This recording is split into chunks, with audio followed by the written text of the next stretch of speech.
So finally, at last, the fourth video, because in Korea, Jinx was actually in fact played by Kramer of the Afreeca Freecs versus Jin Air Greenwings in Game 3 of the LCK Champions Korea. Of course, they were going to take the longest to pick Jinx. They actually really don't generally like Jinx in the region because she's a bit too risky. They also kind of favor Ezreal. Even when he's not meta, they're probably some of the best Ezreals as a region. Like I made the joke in one video that if there was such thing as one tricking a champion for a region, then Korea, from the AD carry role at least, one tricks Ezreal probably the best. But with that said, yes, there were quite a bit of AD carry bans in this game. In the post-interview, they actually did want to pick champions like Jinx and Anivia for the matter and Gangplank, and I'll go over the team composition in a second here, but I just want to bring that up because we did a video when EU did it, NA did it, China did it, and now Korea's done it. All the 4 major regions have now picked their first Jinx game, and we're gonna go the same way with this video as those other videos, but nothing really changed too much except for how fast this game ends up being. Without spoiling what exactly happens, I'll start with the team compositions. So when it comes to the team compositions, we do have on the Jin Air Greenwings side, Camille top, Galio mid, Zac jungle, Tristana AD carry, and Alistar for the support. But for the Afreeca Freecs, they actually went scaling across all of their lanes. They went Gangplank top, Skarner jungle, Anivia mid, Jinx AD carry, and Tahm Kench to support and protect as well. Now granted, like I said, there were a couple AD carry bans by Afreeca Freecs, mind you, so they kind of would have done it to themselves, which is also why it's implied they wanted to pick Jinx actually. They're the ones that banned Varus and Caitlyn in this game. Meanwhile, Jin Air Greenwings didn't ban any AD carries, they just picked Tristana first. And they purposely, Afreeca Freecs could have actually picked the Tristana in the first draft of the second rotation, did not. Tristana was then taken by Jin Air. They actually wanted this composition. And it's kind of interesting because right now the meta seems to be speeding up, and all of these champions want to actually do nothing but scale. They're more powerful when the game lasts longer than 30 minutes than they are pre-30 minutes. So that was kind of interesting to see.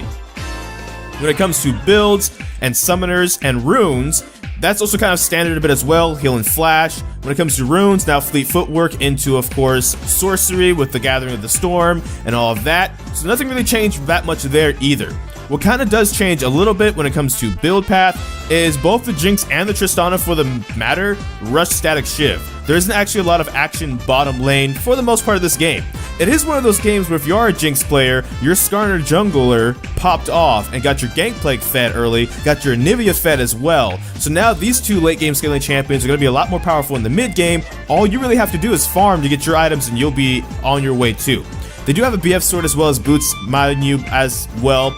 I'm guessing maybe pros are jumping into the fact that Static Shiv's wave clear is getting nerfed, so they want to play Static Shiv as much as possible, because this is something that is a little bit different here. Of course, this game, as I kind of spoiled earlier, doesn't actually last too long to know what the full build would have actually been, to know if they're going for Rapid Fire Cannon as well, but they do eventually get the Infinity Edge. And honestly, when it comes to, say, highlights for this game, this might be end up being a shorter video than the other videos because this game was just so fast and there wasn't a lot that actually specifically happened to talk about. One of the first big things that happened in this game was around 20 minutes, Afreeca Freecs were rotating top as Baron spawned. They were all there and actually ready to collapse on the Baron to get the Baron. Gangplank at this point is super fed. He's pushing Camille just into the tier 2 tower. They rotate up, everybody's there. Tahm Kench doesn't even have to use his ult to get himself and Jinx to Baron. They're all just walk up to Baron because they know Jin Air won't fight them pretty much. And there is a little bit of a fight that ensues that actually does cost Camille her life. So then Jinx gets an assist there, they all recall, and then they kind of split back up to their lanes. They end up knocking down all of the outer towers. And at this point, from about when they got Baron at 20 minutes onwards to the 22 minutes when the game actually ends, that is actually one big highlight in itself. I won't go, second by second what happens, but pretty much they collapse on Inferno Dragon, take it, Jinx and Tahm Kench go back bottom, they go bottom lane and get the tier 1 tower finally. Like I said, it was kind of a farm fest, so no one really had a lot of kills or anything, but then actually Jinx chunks Tristana out with one zap. Zac tries to gank but uses his Q on a minion, and then Tahm Kench, he ults him away. They're unaware the rest of Afreeca Freecs are collapsing down, so actually Jinx gets to free fire pretty much in this fight. They do take down Alistar, and Anivia gets the kill. They do take down Zac as well and give Jinx that kill, and they have Baron buff at this point. Like, they got Baron at 20 minutes at spawn.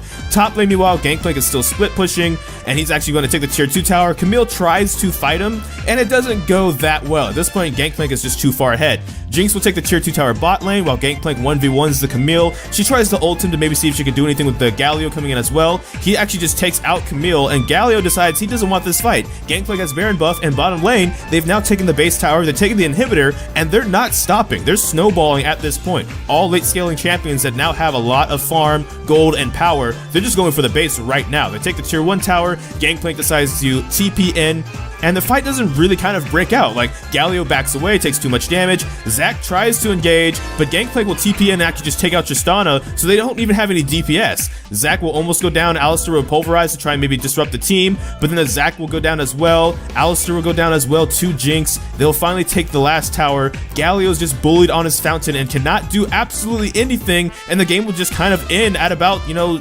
23 minutes or so.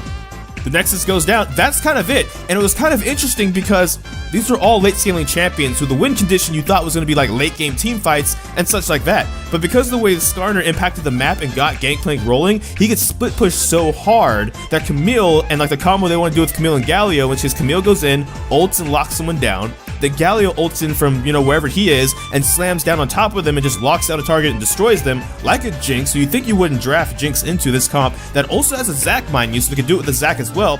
They never get their composition off the ground. It's kind of like in solo queue where you pick an AD carry. If you're like the AD carry, you're like, I'll pick Sivir because we have a lot of stuff that once we group mid game, I can speed up and will do really well. And you guys like never make it out of laning phase, so you never get to actually take advantage of that. It kind of felt like one of those games for the Jin Air Greenwings. It kind of just went from bad to worse. Just immediately, nothing really great happened. And Jinx now won all of her games, by the way. She won her first game in Europe, she won her first game in North America, she won her first game in China, and now she's won her first game in Korea. It just took them 2 patches longer to play her as well. This was patch 8.4.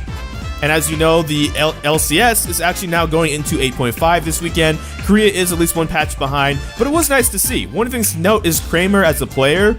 He isn't deft in terms of being known for playing Jinx, but if there was going to be also one person that was going to play Jinx in Korea, it was going to in fact Kramer. Kramer kind of is a little bit of a legacy Jinx player, just not with the notoriety that Deft has. Deft is arguably, by most people, even still, despite not playing Jinx for a while now, the best Jinx player in the entire world, despite region, just world period. If you go back to MSI, of course, in 2015, they ended up having to ban Jinx against Deft because he hard carried on that champion for 2 games. So there's definitely the potential there for that to happen. Now, we might not see many more Jinxes in Korea. Like I mentioned earlier, this is a region that doesn't tend to want to play a lot of Jinx. And with this game ending, this was game 3, Afreeca Freecs would end up winning the series as well. And in the post-interview, like I kind of alluded to earlier, they mentioned that the coach, for example, watches a lot of LCS. So they've seen things like the Anivia pick, the Jinx pick, and think that some of these roles can be a bit more flexible than they are by picking a bit more other things, right? Like, just because you don't have the Caitlyn or the Tristana, the Jinx is actually pretty good in this meta. She's just not top tier. That was kind of the general consensus for the interview, so I won't go over the entire interview, in depth, but pretty much they wanted these champions. These weren't champions like, oh, things got banned out, this is kind of what was left. They kind of want to be a bit flexible.